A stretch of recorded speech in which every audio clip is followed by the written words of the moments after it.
বিভিন্ন ইউনিয়নে ছাত্র রাজনীতিভাবে বিভিন্ন দখলকারী, বিভিন্ন টেন্ডারবাজি, বিভিন্ন চাঁদাবাজি, বিভিন্ন ধর্ষণ, খুন, গুমের আইন করতে কথা ঠিক কিনা?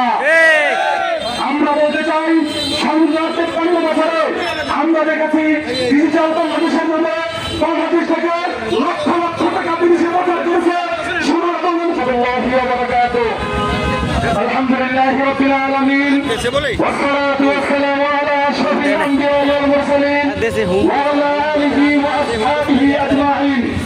সংগ্রামী সাথী ও বন্ধুগণ, আজকের এই নির্বাচন ইসলামী আন্দোলন বাংলাদেশের আমির কর্তৃক মনোনীত বর্তমানে ২ আসনের সংসদ সদস্য তথা প্রার্থী মুফতি মিজানুর রহমান কাসেমীর পৌরসভা আগত সকল সহযোগীদেরকে জানাচ্ছি আমার প্রিয় সংগঠন ইসলামী ছাত্র আন্দোলন বাংলাদেশ উপজেলা শাখার পক্ষ থেকে সংগ্রামী শুভেচ্ছা ও বিপ্লবী অভিনন্দন।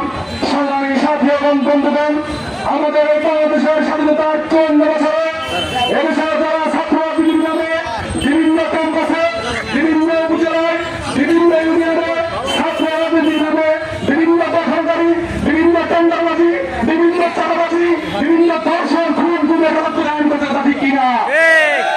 আমরা বলতে চাই, সংবিধানের ৫৩ বছরে আমরা দেখেছি ডিজিটাল বাংলাদেশের নামে বাংলাদেশ থেকে লক্ষ লক্ষ টাকা বিদেশে পাচার করেছে। সোনার বাংলাদেশের নামে সোনার দামকে বাড়িয়েছে। স্মার্ট বাংলাদেশের নামে বিভিন্ন মেগা মেগা প্রজেক্ট দেখিয়ে বাংলাদেশের বিভিন্ন সম্পদ বিদেশে পাচার করেছে। আমরা আর কোন সোনার বাংলাদেশ দেখতে চাই না, স্মার্ট বাংলাদেশ দেখতে চাই না, আর কোন দুঃশীল বাংলাদেশ দেখতে চাই না। আমরা এবার চাই ইসলামের বাংলাদেশ কথা ঠিক কিনা? আমরা বলতে চাই, পীর সাহেব চরমনাই এদেশের কোন মানুষের নেতা। পীর সাহেব চরমনাইকে বাদ দিতে যাওয়া যাবে বাংলাদেশের রাজনীতি থেকে, তাদেরকেও মুছে দেওয়ার কথা ঠিক কিনা? সবাইকে রাজপথের সংগ্রাম মিছিলের আহ্বান জানিয়ে কথা শেষ করছি। আসসালামু আলাইকুম ওয়া রাহমাতুল্লাহ।